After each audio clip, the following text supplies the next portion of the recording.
اذان کرام میں نے جس دعا کا انتخاب کیا دعا نمبر 25 ہے. دوسری دعا اللہم ومن علیہ ببقاء ولدی، پروردگارہ مجھ پہ احسان فرما میری اولاد باقی رہے. اولاد سے متعلق امام سجاد کی دعا اگر سننا پسند فرمائے. 25ویں دعا ہے. ایک مومنہ جن کے بچے زیادہ تھے تو مجھ سے کہنے لگی میرے بچے اکثر تنگ کرتے ہیں، 7 بچے ہیں آپس میں لڑتے ہیں. تو کہا مولانا میں نے سب کچھ مختلف دعائیں پڑھی، سب کچھ کر لیا. مجھے کسی عالم نے کہا صحیفہ سجادیہ کی دعا نمبر 25 پڑھا کیجئے. یہ چوتھے امام کی دعا ہے اولاد سے متعلق. جب بھی اولاد کی طرف سے پریشان ہوتے تھے یہ دعا پڑھتے تھے. کہ جب میرے بچے بحث رہے ہوتے ہیں، لڑ رہے ہوتے ہیں، میں فوراً جاتی ہوں، وضو کرتی ہوں، اپنے کمرے کا دروازہ بند کر کے زمین پہ بیٹھ کے چوتھے امام کی دعا شروع کر دیتی ہوں. ایک صفحے کی دعا ہے، مختصر دعا. کہ جب میں 5 منٹ میں دعا پڑھ کے باہر آتی ہوں تو میرے بچے پوچھتے ہیں جب آپ اپنے کمرے میں جاتی ہیں جادو کرتی ہیں، کیا کرتی ہیں؟ ہم سب کے غصے ٹھنڈے ہو جاتے ہیں. کہ جادو کی ضرورت ہی نہیں ہے، ہمارے پاس زندہ معجزہ موجود ہے.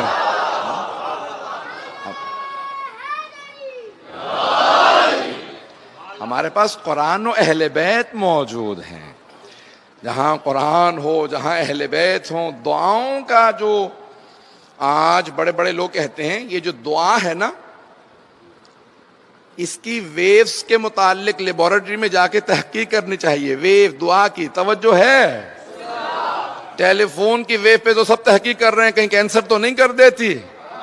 نہ جانے کس کس کی کہ یہ جو سوشل میڈیا وائی فائی آپ آن کرتے ہیں اس میں سے ویوز نکلتی ہیں، یہ کہیں کینسر نہ کریں، یہ نہ کریں، وہ نہ کریں. آج باقاعدہ بہت بڑے بڑے جو موحد ہیں سائنسدان وہ کہتے ہیں دعا کی ویوز پہ تحقیق ہونی چاہیے.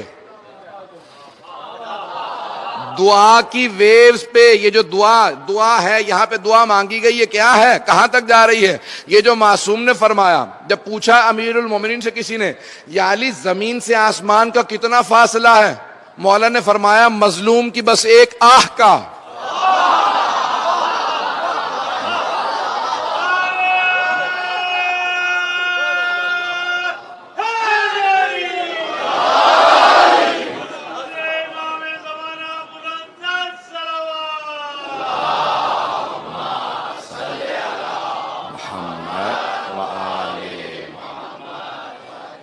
کہ زمین سے آسمان کا فاصلہ صرف مظلوم کی ایک آہ کا فاصلہ. یہاں وہ آہ کرتا ہے اور یہ آہ فوراً عرش اعظم تک پہنچ جاتی ہے.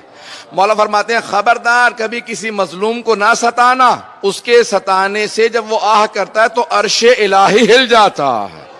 وہ سائنسدان اس جملے کو پڑھنے کے بعد کہتا ہے علی کے اس جملے کو پڑھنے کے بعد میرا دل کرتا ہے کہ میں دعا کی ویوز پہ تحقیق کروں، یہ عرش اعظم تک جاتی کیسے ہے.